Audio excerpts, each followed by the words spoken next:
Salam and welcome everyone. So today we're going to be working on the question on the screen that says calculate the final pressure of a sample of H2O vapor that expands reversibly and adiabatically from 97.3 torr and 400 centimeter cube to a final volume of 5.0 decimeter cube. Take gamma equals 1.3. So the first thing you have to do is this. We're told to find the final pressure, right? And we're also told that there is an adiabatic reversible expansion. Whenever you hear something like that, you have to start thinking of all the different properties that happen whenever you have an adiabatic reversible expansion, as well as start thinking about the formula.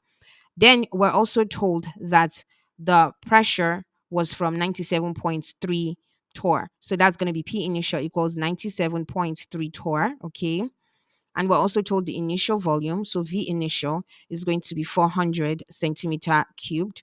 And then they told us V final is 5.0 dm cubed. And they told us the value for gamma is 1.3. Now, the first thing you have to note is this.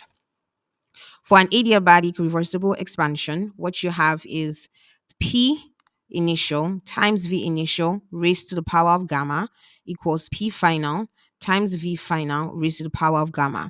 So therefore, P final is going to equal, okay, P initial, okay, times V initial and then raised to the power of gamma divided by V final raised to the power of gamma. Now, this is how you go from this formula to this formula.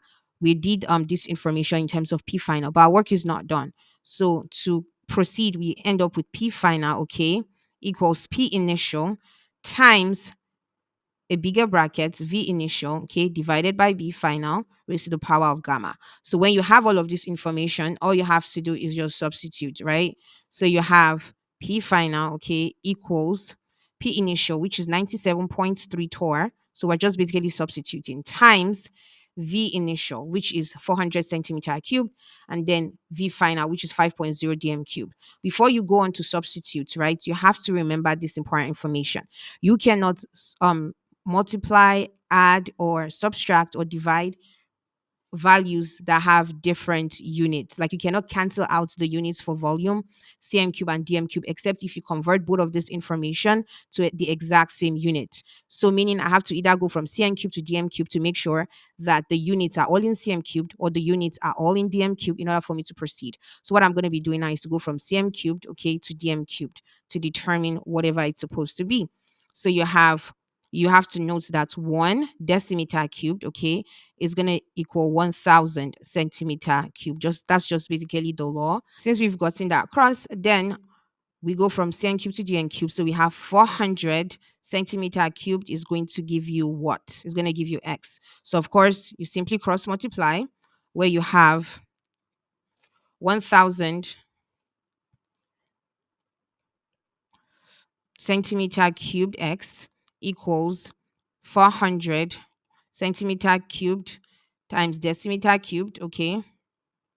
So x equals 400 centimeter cubed decimeter cubed, okay, divided by 1000 centimeter cubed. Of course, you cancel centimeter cube, cancel out centimeter cube, cancel out centimeter cubed, cancel out 400, 400. So 4 divided by 10 will give you 0 0.4. So x is going to equal 0.400 dm cubed. So that's basically how that is. So basically, the V initial in terms of dm cube is 0.400 decimeter cubed. So now that I have that calculation done on the left, I just have to substitute it in here. So that's going to be 0.400 decimeter cubed, okay, divided by the V final, which is also in decimeter cube, which is just 5.0 decimeter cubed. And of course, raised to the power of gamma, all of that information is going to be raised to the power of 1.3. Well, the great thing about same units is that they both will cancel out. So decimeter cube cancel decimeter cubed.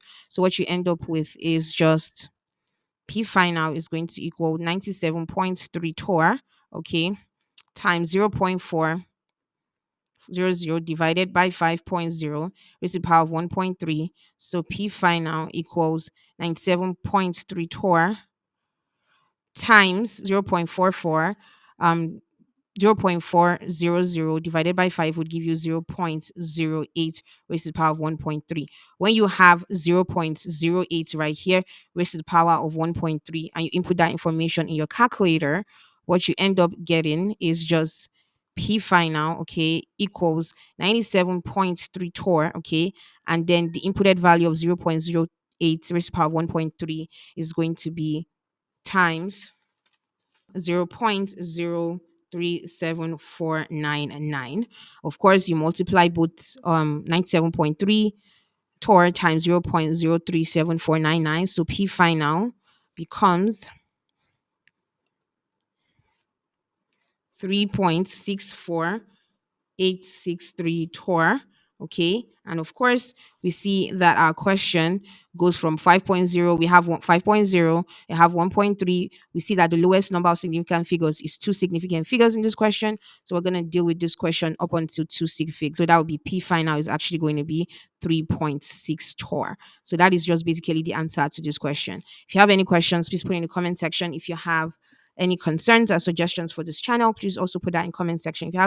If you would like me to tutor you privately or in a group setting with a bunch of your friends, I'm a tutor who helps students who want to succeed in all their STEM related courses, whether they're in middle school, high school, and college level, to be the best student as well as to surpass their full potential.